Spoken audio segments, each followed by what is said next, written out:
right, excellent afternoon, viewers. To all the Muslim faithful around the world, I say Happy Eid al-Kabir. It is the celebration of the Muslims that symbolizes peace, sacrifice, unity, and above all, generosity. My name remains Kike Lomatondao. Of course, some people know me as Mulikat. For the, for the purpose of today's celebration, let me reintroduce myself as Kike Mulikat Atondao, and I have no other business for you today than to give you real talk. Of course, excellent afternoon again. And I have my handsome co-host. We are both holding it down today. How are you doing, Masha? Monikatu! Show on the silver bed. Mo wà ní silver bed tí mo sick. Mo sick. Anyway, happy Eid al-Kabir with my very, very wonderful pilot, Kike Lomatondao, aka Molikatu. I like that. I didn't know that. It was there somewhere. All right, guys, let's hear what Nigeria has to say from history. Please stay with us. We'll be right back.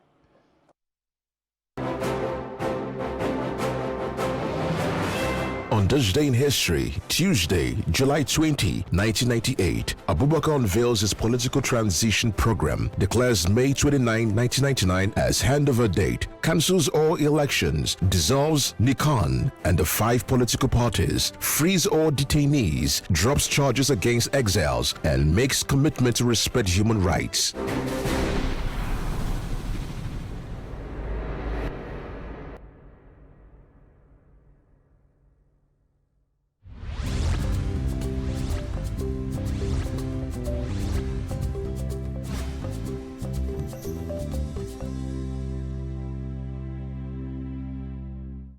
All right, Marshall, you know, on this day in history, I think what stands up for me today, especially knowing that on this day in history is always about negativity, is the fact that, you know, this man respected human rights, which is what our leaders of today lack. You know, but let me hear you. What's your analysis on this day in history? Well, several revelations have been coming out that Abubakar's administration, General Abdulsalam Abubakar's administration, so much that we didn't know. Yes, we still give him the credit that he brought us into, he gave birth to this uninterrupted democracy that we currently enjoy.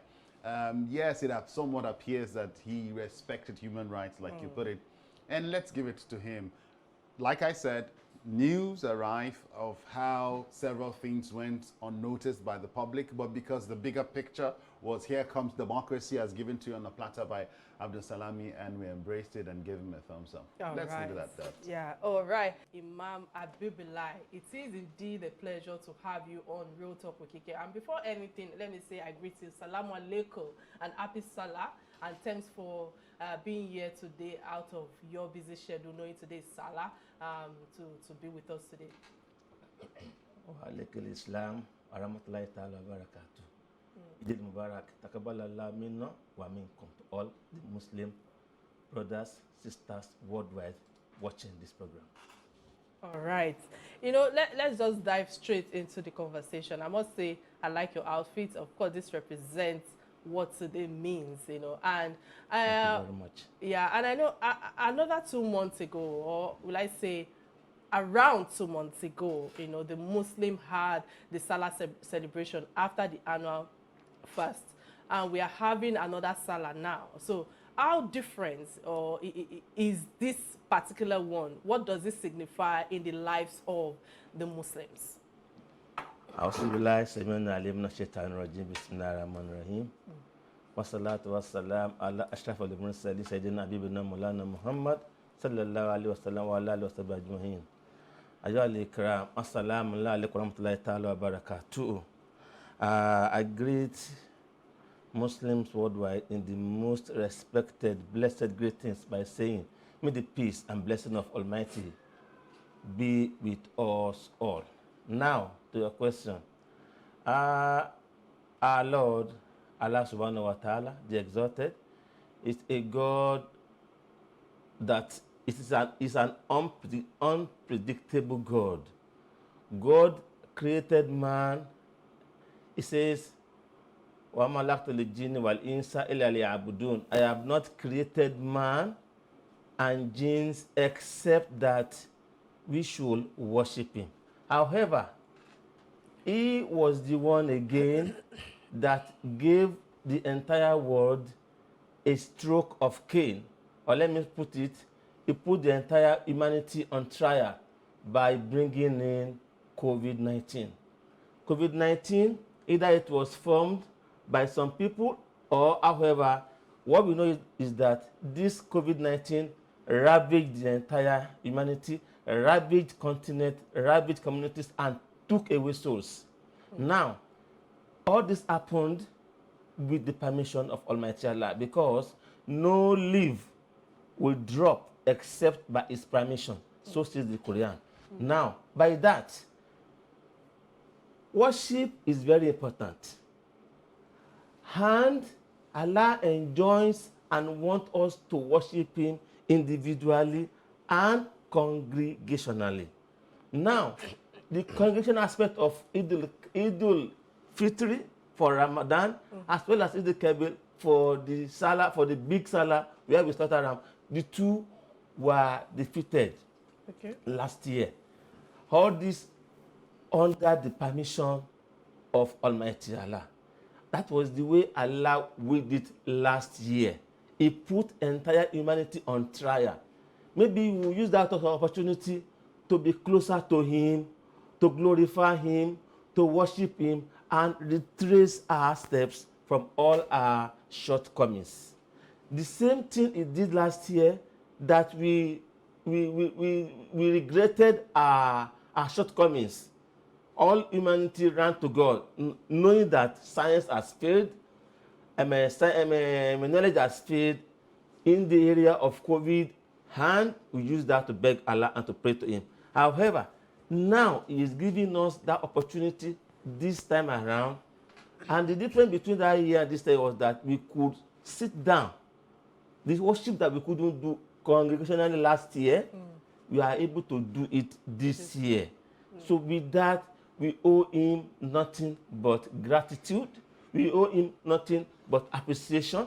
We owe him nothing but thank you, Alhamdulillah, Rabbil Alamin. All praise due to thee, the laws of the world. That is how we can sum it up. Alhamdulillah. Okay. Good to hear all that you've said. I would have thought that I was expecting to hear things in the line of the sacrifice of by the Prophet Ibrahim. But moving forward, I don't know, we could get to hear. Moving forward, sir, the lessons that this celebration should come with is what I'm interested in. What are the lessons that Muslim faithfuls, Nigeria and the world over, should be hearing from us today? What are the lessons to take home? Thank you very much. The lessons that we are learning from the incident of that brought or that caused humanity to be celebrating Idul Adha, Idul Kabir, is a lesson of what happened to a prophet of God. The leader, the prophet of God, who happens to be the turning point of humanity as far as faith is concerned, Prophet Ibrahim alayhi salatu wasalam.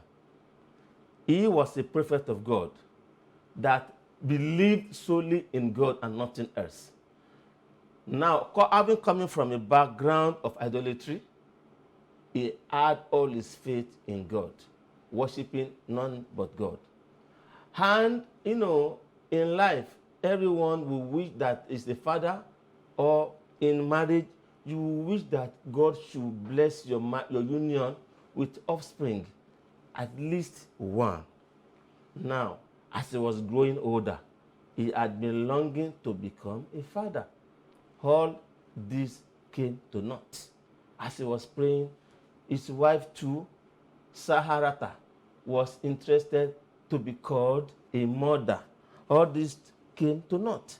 As they were praying, they prayed, they wished, and nothing happened.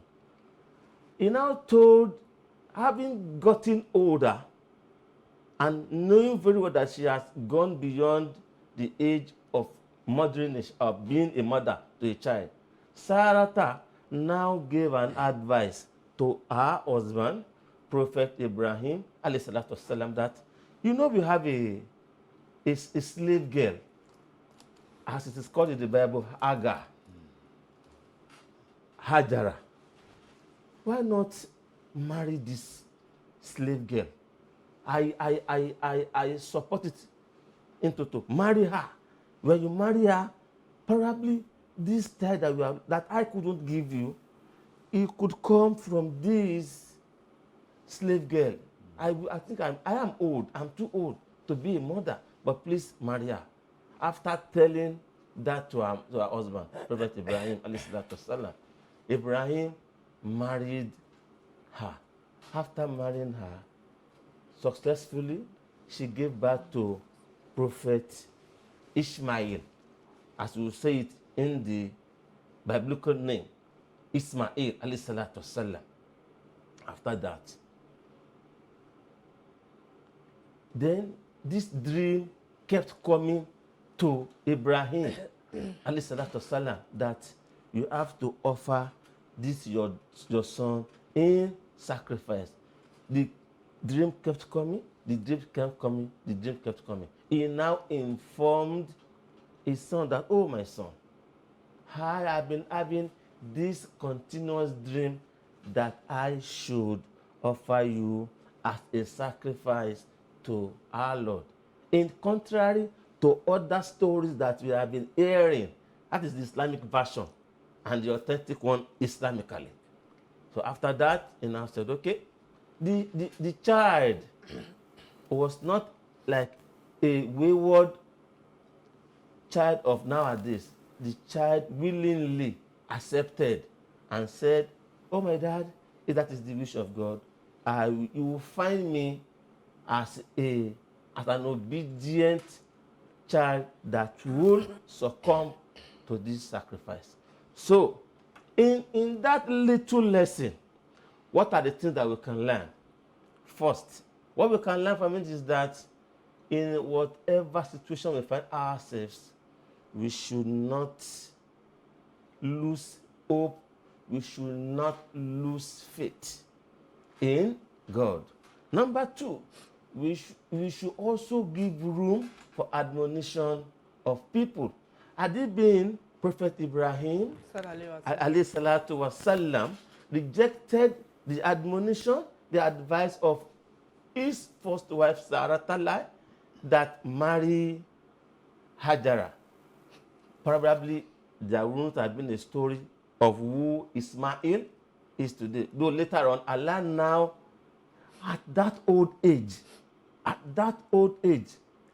gave Sarah her own child, Isaac, as it is called, Isaac, Islamically.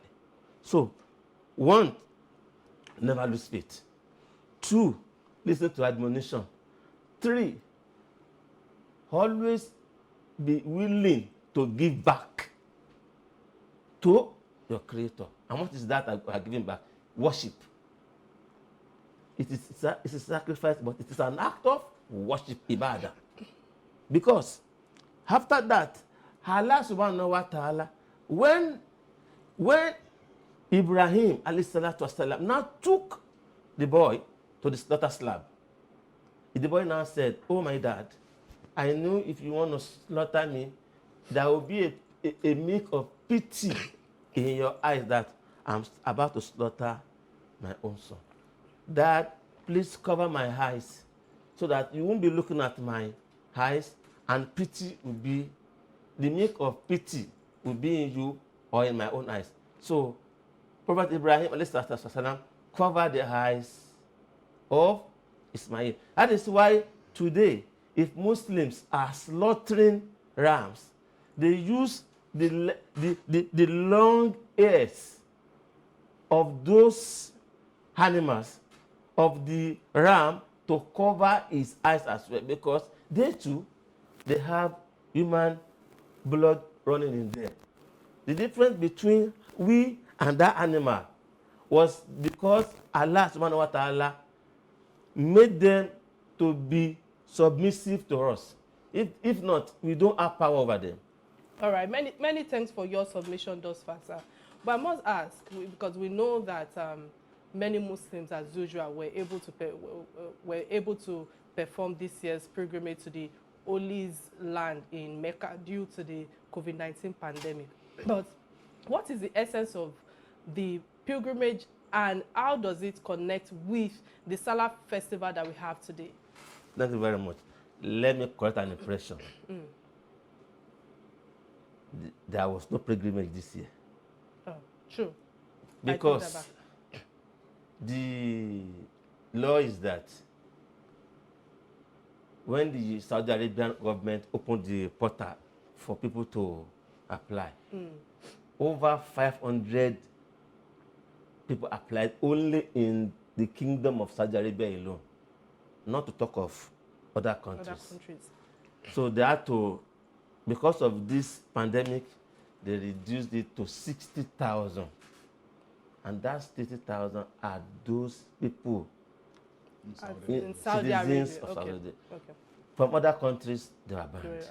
That is why in Nigeria, nobody went or is going for Hajj. Now, the significance of pilgrimage with what we are doing. Yes. Thank you very much. There are many lessons in it. Because in Hajj, Islam is built on 5 pillars. At least number 1, to believe wholeheartedly in the oneness of God and also in the prophethood of Muhammad. At least may the peace and blessing of God be upon him. Number 2, observing 5 daily salat. Number 3, giving alms to the poor. Number 4, fasting in the holy month of Ramadan. And number 5 is performing pilgrimage to the holy cities of Mecca. For those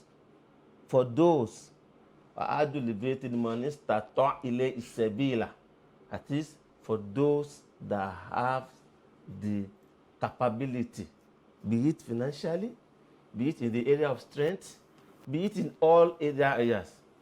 Now, this Hajj comes up in the last 2 months of the lunar calendar.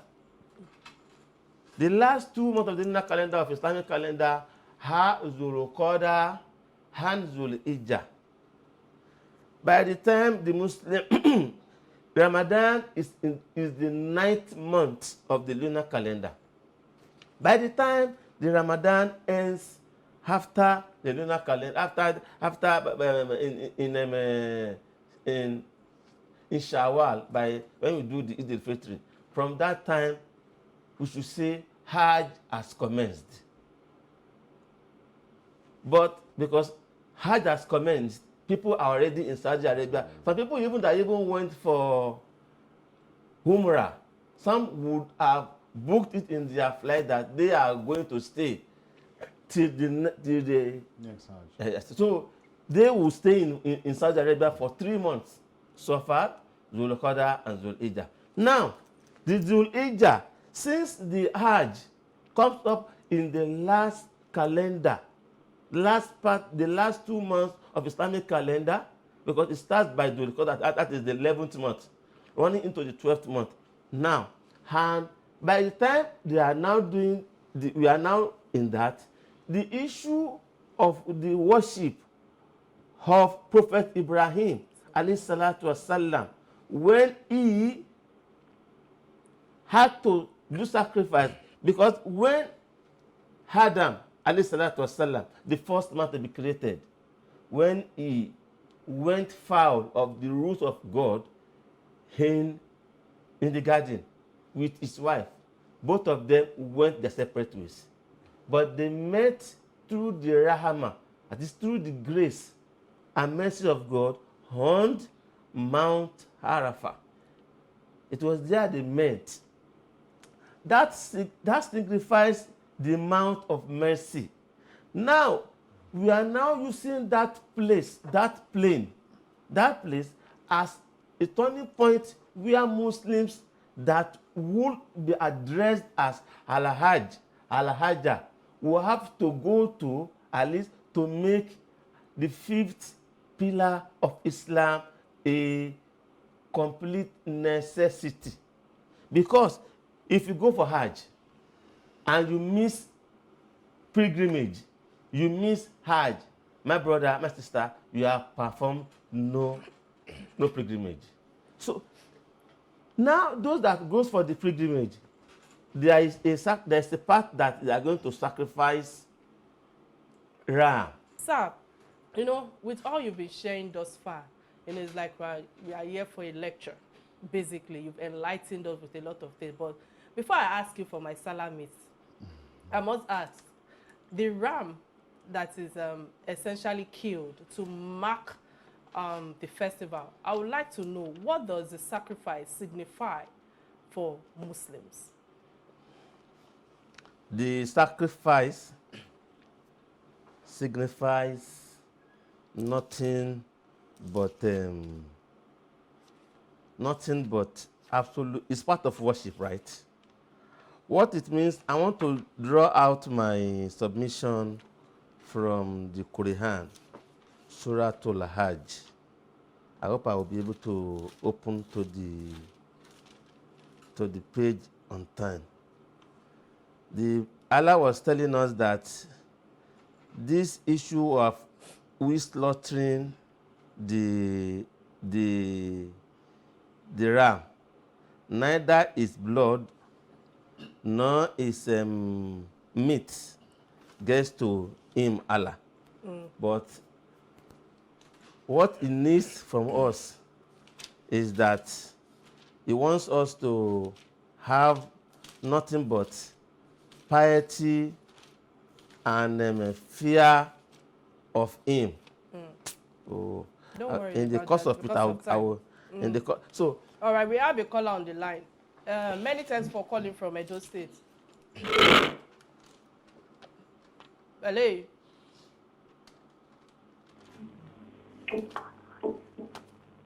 Please, can you speak up? Apologies, I have to let that go. Sir. Masha, Okay. go ahead. Well, for me, while he's, I wouldn't want to claim knowledge of that, but if you're with us, I'd take my next swag. I'd like us to focus on current affairs of the nation, sir. We see killings in some part of the country, predominantly in the north, and even just a few days ago, we saw what happened in southern Kaduna, where lives were lost, and we saw bandits unleash mayhem, we saw terrorists unleash mayhem. These are people that are believed to be from the Muslim religion or sect from that Muslim religion. And it begs the question as to when just few days to a celebration that should be synonymous with obedience to God, obedience to Allah, we have people who are supposed to believe in this practice go unleash mayhem. I'd really like to take this opportunity to hear from you what your expression or your thoughts would be towards such a people. Thank you very much. Let me cut an impression.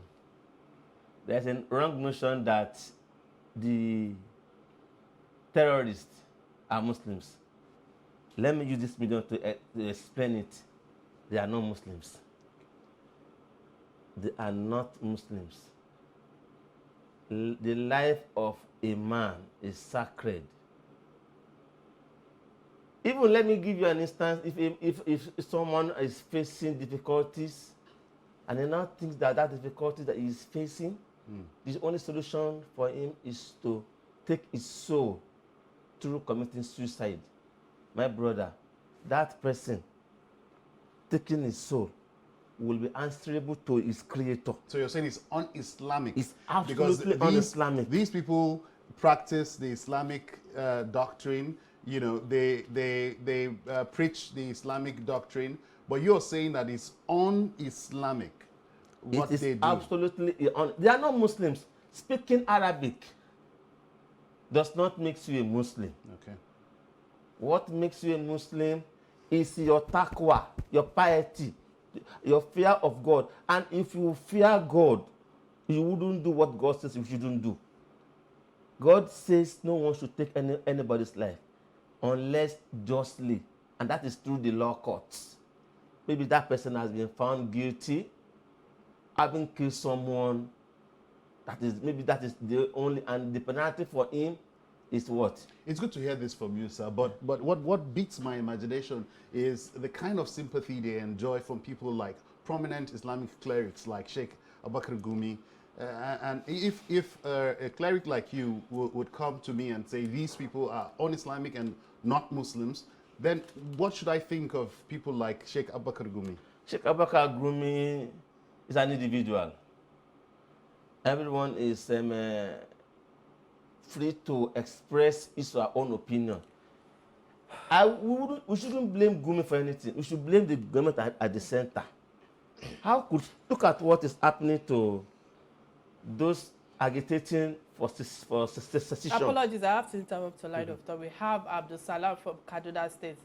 Abdul Salam, many thanks for calling from Kaduna. What's your contribution on the topic at hand? Okay, my contribution from the topic is based on what the person, the presenter, asked the Imam. Most of these people, just because they speak Hausa language, it doesn't make them Muslims. You get me? Most of them, if you meet them along the way, as you are talking to them, one-on-one discussion, they will get to tell you they've never gone to school. Nobody goes to them. They don't know religion. These people are just people that their daily bread, just hustling, pushing cows around. Or you can't call them Muslim. You can't categorize them as Muslim. You understand? So I just want to help the Imam and give you that point so that get that understanding. Just because Hausa is just a language, there are plenty people that know how to speak Hausa from those axes. There are more than 50 tribes in those axes, and they are all claiming they are Muslim. They will speak Hausa clearly to you. All right, many thanks, Abdul Salam, for your contribution. Yeah, you were saying something. Now, as I was saying, the government at the center is to be blamed for the excesses being perpetrated by Sheikh Gumi. Look at those agitating for secession from the west, from the east. They have arrested the one from the east, and there is unconfirmed report that the one from the west has been arrested too. If they can use that kind of strength on these people, why can't they do the same on Sheikh Gumi that was even not even hiding? It's creating, it's as if those people perpetrating this evil had backers. It was even claiming he knew them, was even claiming, he was ranting on air saying that if truly he's a man of God as he claims, our religion says that if there is a war between two parties, we should try to mediate and settle it. He is aggravating the matter. It's not helping the matter at all. So, because the government at the center was turning a blind eye to his actions, that is why he had the effrontery to continue with the atrocities. Those people are not Muslims. Let me put it clear. In the Arabian world, there are Muslim countries. All Muslim countries speak Arabic, but there is a country in the Arabian world that does not speak, that speaks Arabic, and it's not an Islamic nation. We have Islamic nation, we have Muslim nation. There are two differences between an Islamic nation and a Muslim nation and a secular nation. So, because the laws, the practices in Islamic nation is not the same as what they practice in Muslim nation. So now what we are now saying is that, is it because someone now speaks Arabic, he now converts in Arabic, he now says, you now say he's a Muslim. He is not a Muslim. Fantastic. On that verse I was looking for, I've seen it. Let's That go ahead. Allah says in Quran 22, Surah Al-Hajj, verse 37. Lan yanola lahu liumuha wala dimahuha walakin yanolu taqwa minkum zalika sakhara lakum litukabiru laha ala ma adakum wa bashir muslimin. Meaning, not their flesh nor their blood reaches Allah, but to him is acceptable observance of duty of your part. Thus has he made them subservient to you, that you may magnify Allah for guiding you aright and give good news to those who do good. Telling us that if Allah had not made those animals to be submissive, we can't even kill an ordinary fly, not to talk of. All right, thanks for that submission. You know, we've had many statesmen, notable leaders, political leaders, experts, and all sorts come on the show, on this platform, Real Talk with Kike, and they have their own suggestions to the series of challenges that we have in our country, especially when it comes to politics, maybe politically, economically, financially, and of course morally. So I must ask you, as a PRO, what is your idea of solution for us with all the challenges we are facing thus far in Nigeria? Thank you very much. The system is corrupt. Okay. The system is corrupt. Those practices of the system are corrupt. Let's take, for example, our leaders. When you watch them, the way you people, you are the one that goes there. We don't go there. You capture the event there live.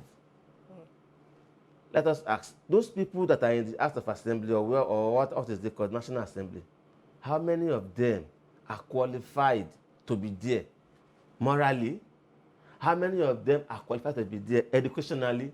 How many of them are qualified to be there religiously? They are qualified to be there because we voted them in.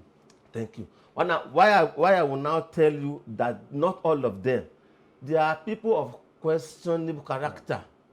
You have people there, someone whose pedigree does not speak well of him being there, but because he has the financial power to make his way through, he got his party's ticket.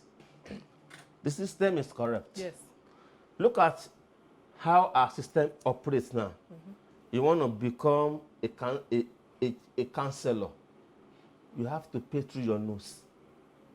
Someone that pays over maybe 500,000 or maybe millions, there is a very huge amount of money you pay to get your party's ticket. One, you're going to pay a huge amount of money to those your supporters too. On the election day proper, you're going to pay a huge amount of money again. My dear people, when this person has spent this heavily, where do you expect him to get back his money? The system should make it in a way as it is done in the. There was a day I was watching in abroad, where political post is not an occupation, rather a service. We heard that there are some people there in overseas that they have their professionals in different fields, but they are holding political posts, and the money that the remuneration coming from that post is so many that you will want to go there for service, rather not to go and be a millionaire. You look at our leaders. You know how they are before they got there. They got there, they became millionaire overnight. The system is so corrupt that even they know that in Nigeria and worldwide, let me say worldwide, our system of democracy is one of the costliest, if not the costliest. Do you call that service or occupation? So don't you think people would rather want to take someone's life all in the name of trying to get that? That is one. Our people, they lack absolute fear of God. Many thanks for that. I think we should end the show on that our leaders lack the fear of God. They have no conscience. And our people. And we are in a corrupt environment. On that note, I want to say thank you so much for creating time to be on the show today. Of course, knowing that today is Salah and this means a lot to you, we really, really appreciate your presence. But before we let you go, we have a segment where we call Trending Story. Trending Story, this is what affects us all as a nation. And the first trending story that caught our attention is, is that of the, according to the Nation Online, Nation newspaper online, that a pastor with the Living Faith Church International, aka Winners Chapels, Peter Godwin, he was alleged to, and I think 40 other pastors in Ekiti State were sacked by the church for not generating enough income for the church. Before I let you go on it, sir, before I allow you give your own analysis, I'm very sure you saw that trending story, correct? But let me let Moses lend in his voice. Moses, what's your take on this? All right, I'll let Moses lend in his voice when he's Marshall, scrolling the end credits. Marshall, what's your take on it? Now, as long as I'm the one on this set. Go ahead. Moses, you take your turn on the end credits. Anyway, Kike, forgive me if I just want to say that the business or affair of a particular church is the business of that church. As long as it, now it is this guy who's coming out to wail and cry, to say this church has fired us for not generating funds. If you got into the service of that church and you signed on to a particular role to remit funds or whatever it is, and you didn't meet up with the expectations, and they decided to met out a particular penalty on you, I think it's your business. It's your business. You knew you were expected to remit this amount of funds. Generate revenue. In fact, Revenue. you did not generate this revenue, and that's why you were sacked. Did you tell us when you were generating the millions for the church? So in the past, he's been generating millions and remitting. And then now he didn't remit, and then he was sacked, and we're hearing this. That's what it is. They've turned that to be an organization of money, revenue generation. I don't think it is for me to come meddle in that their business. So, in fact, I don't even think the story is, forgive me, Kike, but I don't even think it's even worthy of making it on a what's trending list. Forgive me. All right, sir. What's your take on this? In every organization, there are rules of engagement. Okay. I wouldn't know the rules of engagement between the presiding pastor of Winners Chapel, Pastor Oyedepo, and his team of pastors in his, yes. If it is part of their rules of engagement that you must generate so amount of money, that if you do not generate so much amount of money, you will be sacked. I don't think I will blame the man.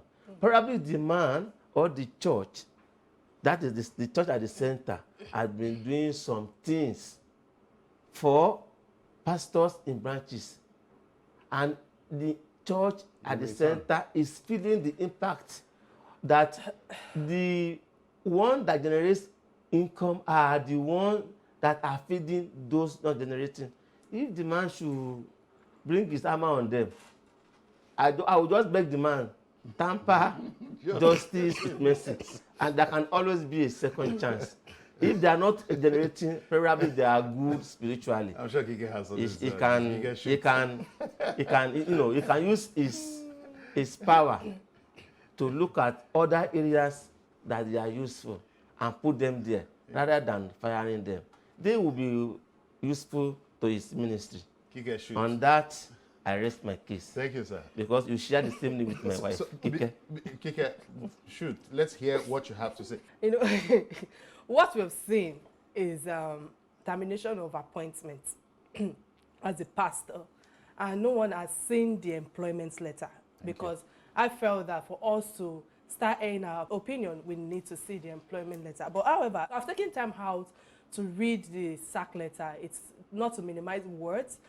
Some churches have become business, or will I say business establishments. His employment letter will state the terms of appointments and what is expected of him. But be that as it may, what would warrant the sacking of a pastor? That's the first question that came to my mind.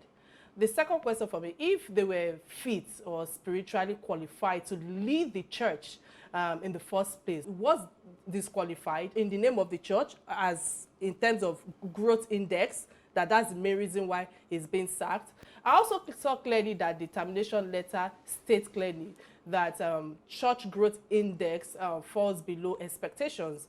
Yes, they are not saying that, oh, he didn't meet the expectation, but as a layman like me, what you're saying that he did not multiply the crowd, or it did not increase the number of churches.